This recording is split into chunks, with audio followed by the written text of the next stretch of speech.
welcome back to Retro Rebound. In today's video, we are going back to one of the most important video game series of all time, in my opinion. That is the Tony Hawk Pro Skater series, because the man, the myth, the legend, the guy who doesn't get recognized at airports and then tweeted about it, and I thought that was hilarious, he is back with an all-new game. And ladies and gentlemen, I thought this was a good time to reminisce. Talk a bit about the impact of Tony Hawk on my life and just the skateboard culture and some of my favorite Tony Hawk games. So welcome everyone to what is a video long in the making, and let's get into it. If you're new here, you're into nostalgic or retrospective content, consider subscribing. For starters, I need to talk about skateboard culture. Growing up, I was huge into skateboarding. It's actually something I want to get back into, but I remember as a kid, like, that was everything to me. From really all the way up until early high school, I was big on skateboarding. And I feel like it's one of those muscle memories you just never unlearn. Like, I'll always be able to ollie, kick flip, heel flip. I probably can't tray flip anymore, but that was something I remember working day after day on. But yo, like, I just remember how core skateboarding was to me as a kid, because I would go outside, skateboard till it was dark, go inside and play Tony Hawk, and then eventually skate. And it just became this lifestyle, this culture, because we'd make these skate film videos and we try to get sponsored. And that was like the skateboarder's dream. And that's why I love these games, because all of their career modes were always based around getting sponsors and making deals. And then you're wearing like Spitfire clothes or Element clothes or whatever it may be. That's why I love the first Skate so much. I feel like it's so closely in touch with what the skateboarder dream was from like start to finish. So I adore that game. But Tony Hawk was a major part of the popularization of skateboarding. I mean, you look at even the videos that these skateboarding games would open up with, and all these amazing tricks that I just could never do in my wildest dreams. And frankly, I was not a risky skateboarder. I liked my flat streets, maybe a little sidewalk, but like, I was not a set dude. Like, I was not grinding rails. I was so afraid of slipping, cracking my head open. Like, I didn't go as far as I probably could have in skateboarding, strictly because I was not risky enough. It is such a high risk sport. And then on top of that, here's the big one, right? Is the skateboard culture, the people within it, usually really chill, but then there's the gatekeepers of skateboarding. Like, I dressed kind of preppy for a while, and I remember getting called a poser all the time because I could skate, but I didn't dress like one. And as an insecure kid in like middle school growing up, I remember like, okay, I gotta get Volcom, I gotta get Element, I gotta get Billabong, I gotta get all these clothes because I had to start wearing skinny jeans. I had to start skating without a helmet on. Like, you know, I look at like our man, the vert legend, Tony Hawk, and how this dude's always just sauced up in helmets and elbow pads and knee pads. And, you know, here I am showing up in like a collar t-shirt and some like cargo pants or something like that. I get it. Did I look whack? 100%. But that is like, to me, the thing I think about most with skateboard culture is like posers. I think about the kind of skate videos that you'd film, the ones that would open up these games, and just how ingrained these skateboarding video games really were into building that culture, building dreams, getting me outside to want to skate all the time, and giving me ideas on like sets I'd want to try to dare to experiment with or pitch to my friends who were into that sort of thing, and just coming up with fun ideas on things we could do. Nonetheless, that's a whole spiel about my childhood off my chest. So yeah, I love skateboarding. I do want to get back into it at some point, right at the ripe age of 30 this year, where I can actually fall and break a bone now. That's going to be wonderful. But hey, that's a problem for future me. So the Tony Hawk video games,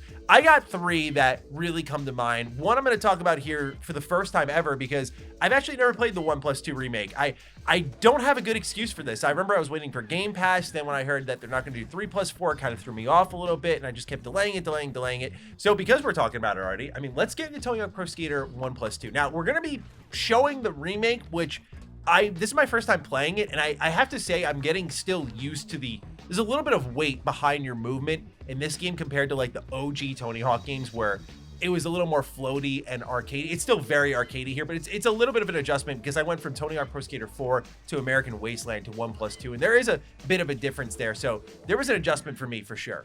Now, one of the main reasons I do want to talk about Tony Hawk 1 and 2 is because the guest characters, the secret unlocks, There's just so many things that blew my mind about these games. Remember when Spider-Man was an unlockable character? He had his own cool special moveset and everything. They used the character model from Spider-Man 1 and 2 on PS1. You know, those games, which especially the first one, Spider-Man 64, I grew up on, I loved so much. They used that Spider-Man for these games. And this would be a continuous thing for Activision with some of the most wild guest characters. You'd eventually get Shrek. Like, they actually had from the Shrek games. Shrek 2 was one of my favorite games growing up as well. He was in these games. Jango Fett was an unlockable character. That was absolutely incredible. How could we forget the legend Officer Dick? Come on now. When I saw that name again, I went, oh my God. You can unlock, was it someone from Metallica? These guest characters were absolutely insane. Darth Maul was unlocked. Who had that idea? Let's skateboard with Darth Maul. I mean, that was the beauty of the series, right? It was so fun and so chaotic, yet so true to skateboarder culture. So yeah, just playing these games again, going through the school, going through the hangar, just iconic Tony Hawk levels, and just seeing how well they've been modernized. You know, it's funny to see how many levels are similar. Like, you go to the school again, you go to the hangar again in the opening of Tony Hawk 1 and 2. And I feel like I learned by going back here that I remember Tony Hawk Pro Skater 2 way more, because I immediately was trying to get, when I was playing the first one, into the other side of the hangar where you break through the glass and you have the helicopter there and you can unlock the outdoor area. I also remember the secret tape location right away. I remember that you could like grind along a rail on the right side, unlock that hidden door in the hangar. Like, that was the beauty of replaying Tony Hawk levels. It's like, you got 2 minutes, you got to zoom around as quick as you can, trying to complete all of your goals and find all of the secrets. It's just a very addicting, deeply satisfying formula. And it is definitely a muscle memory thing where, like, as you get deeper into it, right, you get more and more used to your reverts and the manuals and keeping those strings alive, and then you chain in wall plants and sticker slaps, which was an American Wasteland thing. Good God, the strings that you pull up feel so good still to this day. I will say I'm very impressed though with this remake. I mean, it looks wonderful. It's like exactly as I remember it. All the challenges are still there alongside some new ones, and they also have like a create a park mode on top of that, which I know other Tony Hawk games have had, but I thought that was really cool. They have great skateboarder customization options and unlocks for you, new outfits that you can buy. Like, what a great video game. I'm very mad at myself for waiting this long for a game series that was so important to me growing up. So it's been fun playing that for the first time, but if there's games that I can really sink my teeth into on conversation around the Tony Hawk franchise, a few come to mind. The first is Tony Hawk Pro Skater 4.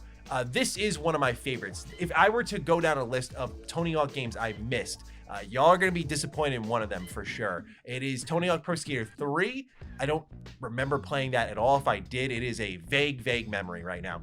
It is Tony Hawk Pro Skater Underground and its sequel. I never touched Underground, so I don't know how great these games are, and I wanted to wait maybe for a separate video to play those for the first time, if you catch my drift. But those are really the only ones outside of the remake, which now we've righted the wrong on that. So I have deep experiences with Tony Hawk Pro Skater 4 because I think some of the level picks for this game are absurd. Like, and that's again another Tony Hawk staple. Like in the old Pro Skater games, you'd get Roswell and you just skate around like an alien facility. I remember when I fell out of bounds in the originals, they tell you suck. Like, you'd fall out of outer space and this ethereal voice would be like, you suck.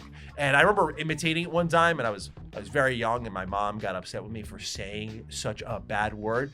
Wait till she sees some of my videos nowadays. I am quite the sailor mouth. But nonetheless, I always think of Alcatraz with Tony Hawk Pro Skater 4. Like, who's the madman who came up with this idea? So like, let's turn this into a skate park. And it works. It works. You're like sketching on the back of security carts. You're doing special tricks over giant cranes and tractors. You're diving into the ocean, seeing how far you can go.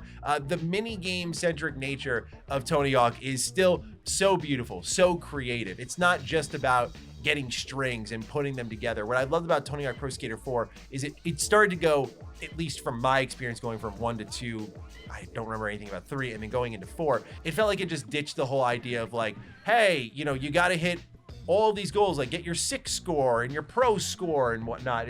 It decided to kind of just do really fun and crazy missions. And so it was always awesome to like skateboard around and just hear the wild, awful voice acting. Like when you're on the college campus and to save the professor's car, you have to like sketch on the back of it, and you hear like voiceovers of like the news reporting on this car just burning out, and they're like literally driving through civilization.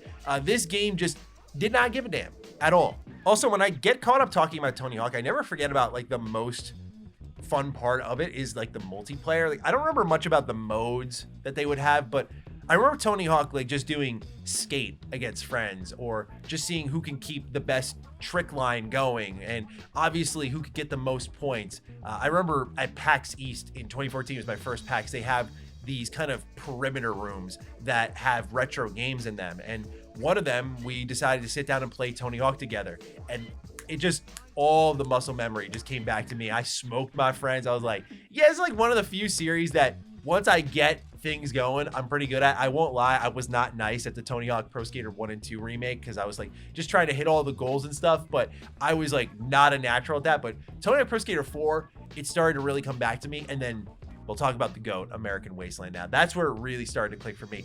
I think American Wasteland is such an awesome video game. Number one, you get Batman Beyond lead voice actor as your main character. Number two, you get someone from, I forget her name, what was it, number 5? Kids Next Door.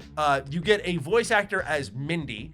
So you have this like amazing eclectic cast of characters. It's complete edgy 2000s dialogue, like, oh, sick, man, let's shred. Let's see what you're capable of, bro. They immediately want you to do a kickflip over, what's his name? Ben Nonfleck or something like that. You know, like just making fun of Ben Affleck, I guess, for whatever reason. What did he do to them? I don't know. But the best parts about American Wasteland are a few things. Number one, they don't leave behind what made Tony Hawk special. There are 2 modes. There's your story mode, which I love, and then there is the classic mode. So, okay, you want to play Tony Hawk as you remember it. Here are these maps. Here's your goals again. And you can just go and skateboard around and do what you've done before in Tony Hawk. But then they're like, hey, guess what? We're also going to let you get off your board, wall run, shimmy, wall jump. You can do a crazy spin on a fire hydrant. It just embraced the crazy nature of what a Tony Hawk game is, which is cringe, edgy, early 2000s dialogue, this very arcadey nature of gameplay, and options. You can get on a bike in Tony Hawk Pro Skater American Wasteland, and I love that. The idea that you just had multiple ways to play the game even went so far with me personally. But of course, it is about Skate Ranch. When you get to Skate Ranch and the idea of the American Wasteland from Mindy starts to come to life, and you start planning out heists to extract key monuments and figures from all over LA and bring them back to the Skate Ranch and just customize the craziest imaginable skate park. It is such a good idea and has lived with me ever since I played it. I just was so addicted to going into what is an open world effectively, right? Like you can feel it on the older hardware when you're going from like point A to point B, like you'll have that hiccup as you're transferring into zones, but like they have Beverly Hills, for example, they have like all these different skate areas and you'll collect missions and there are side quests even. It's like a totally different Tony Hawk game. Like they just kept moving it forward in such interesting and exciting ways where even though, yeah, it's still the same like tricks and whatnot, of course, it was the way you approached it was so thoughtful and exciting, especially as a kid. Just open world skateboarding game, like come on now.